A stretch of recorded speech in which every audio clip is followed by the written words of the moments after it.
I used to think that firefighters were the absolute coolest. I mean, they get to be deployed to crazy situations. They fight fires, they stop destruction, and they save lives. Later in life, of course, I found out about a health and safety officer or a building inspector, and I thought, good grief, those are quite lame. But as time goes on, I've realized the immense value that those positions hold. Sure, they don't get to be deployed into the front lines where the danger is, but they do get to stop a situation before it is absolutely catastrophic. So why am I telling you this? Well, it turns out this little story, metaphor, or parable, or whatever you want to call it, has a lot more to do with development than you might think. Usually in development, we are totally reactive. We run from P1 to P1, it's just mayhem. For those not in the know, a P1 is basically a catastrophic failure that prevents or prohibits business from moving forward. And this is not necessarily because of our shortcomings, it's just the way that the industry operates. This, of course, comes with a lot of pressure and anxiety. But what if I told you that as a developer, you don't just need to be the firefighter, you also need to be the building inspector. Oh yeah, they say madness runs in our family. So let's quickly look at reactive versus proactive. Ooh, more of those fun terms that seems highly theoretical and academical. In my opinion, reactive means thing is happening, we need to fix it. Proactive means, thing might happen, let's prevent it. Not the official definition, but you get the point. So I'm sure that we've now established that being proactive isn't all that sexy. I mean, you don't see a building inspector running into a building with chiseled abs and probably no shirt, heroically running in to stop a fire and say, hey, stop, we must stop thing because it will start a fire in 7 to 20 months, as he proclaims it heroically, and the public screams and praises him with glee. No, that's not essentially what happens. Even though I kind of really want to see that movie. But being productive is something that's absolutely necessary for your success as a developer. I mean, you could be the guy that just does the 9 to 5, just handles the issues as they come along and not really go out of his way, but that won't necessarily make you go up the ranks in your company. Of course, there's also many other benefits to being proactive. I mean, it can remove a lot of anxiety. Benefits, you say? Okay, let's look at a few.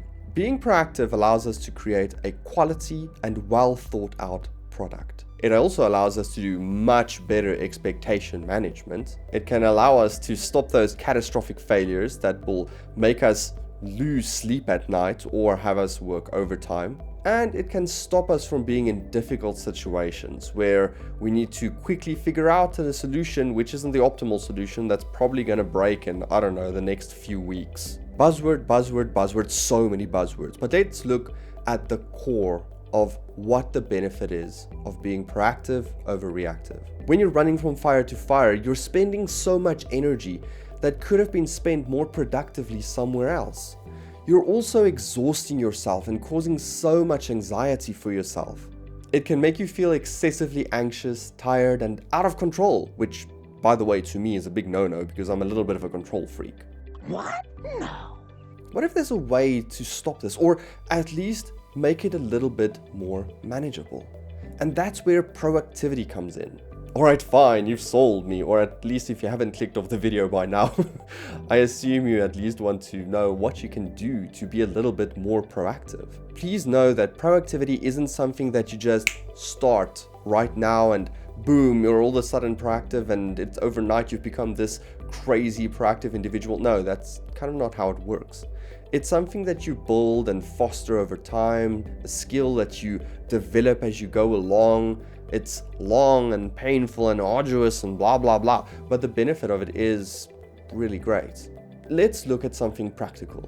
What can I do today to foster a proactive mindset and to make myself as a developer more proactive? Well, I have a few tips for you, and for this video, let's keep it short and only to these points. Of course, there's a lot more things that we can talk about, and I probably will in future videos. So if you want to see those, maybe subscribe.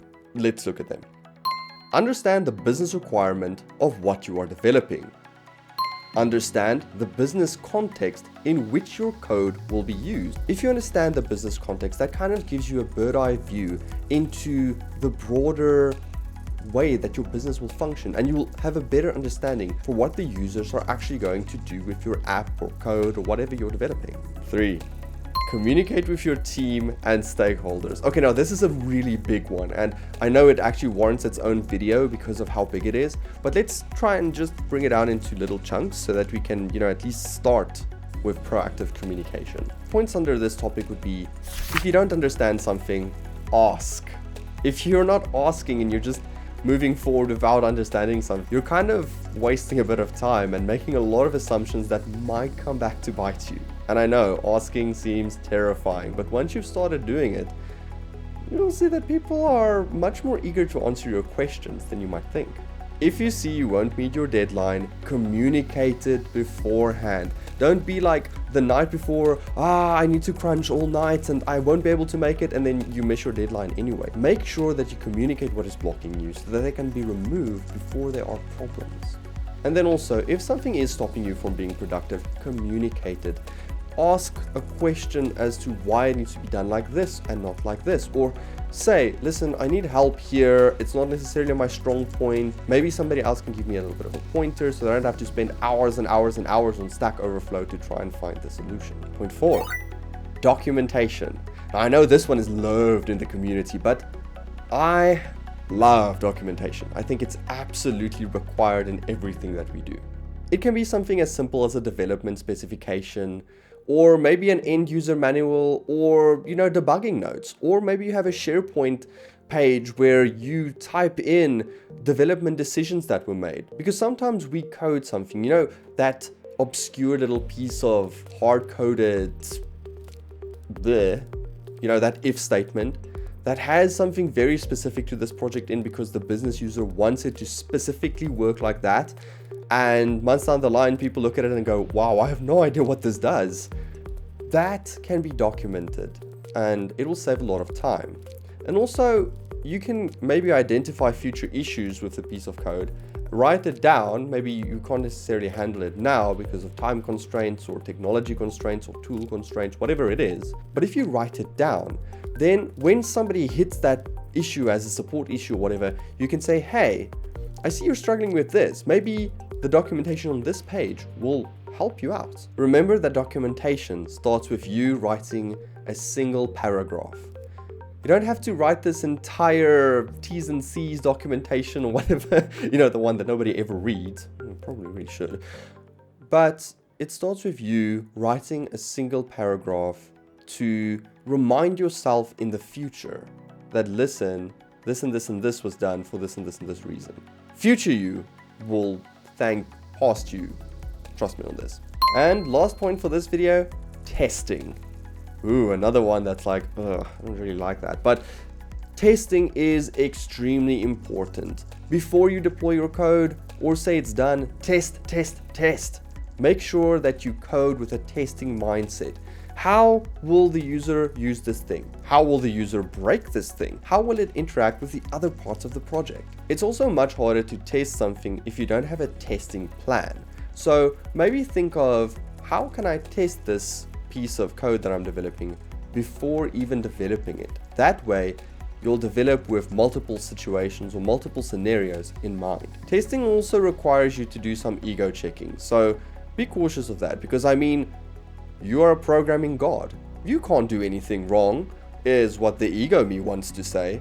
But I need to kind of tell ego me that, yeah, you might not necessarily always know all the answers. There might be that one scenario that you can't code for. So let's try and identify it before it becomes a problem. And now that I think of it, there is one more point that is extremely important for a proactive mindset. And that is to educate yourself beyond the scope of your current job or position. That way you can broaden your mindset and your problem-solving capabilities. It allows you to see things from a different perspective. So how can I do this? Well, maybe just once in a while start reading a blog post or watch a YouTube video on stuff that's happening in the tech industry. Interesting stuff, short videos. And once you start fostering this habit, it will grow into you wanting to learn more and understand more of the industry. And this knowledge can be used to solve future issues that's not really on the table now. And it's stuff like, I need to go and research this first. No, you already have the knowledge for that. So that's fantastic. Remember that the idea is not to get rid of a reactive mindset or approach in its entirety, but rather to combine being reactive and proactive so that you can have the necessary flexibility to handle situations as they come up. I mean, as a developer, there will always be some crisis that comes up at some time that you need to handle. And in those instances, you need to be reactive. However, we aim to solve those problems before they occur. And that can only be done with a proactive approach. And of course, if you disagree with me, please put your opinions in the comments. And I'd love to learn more because in essence, that's the core of living in this time that we're living in. You need to see information and learn from it and grow from it. Anyway, until next time, like, share, subscribe, comment, flame me in the comments, whatever. And yeah, have a good one. Cheers.